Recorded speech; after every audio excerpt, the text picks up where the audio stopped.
మా గిరిజన ప్రాంతానికి చెందినటువంటి ఒక స్వతంత్ర సమరయోధుడు మర్రి కామయ్య అనే ఒక స్వతంత్ర సమరయోధుడు తనను బ్రిటిషర్స్ వెతుకుతున్న క్రమంలో ఆయన ఈ గుహలోకి వచ్చి దాక్కున్నాడని ఇక్కడ చుట్టుపక్కల విలేజర్స్ చెప్తున్నారు.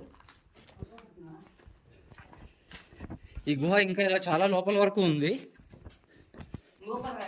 వీలైనంత దూరం వెళ్దాం.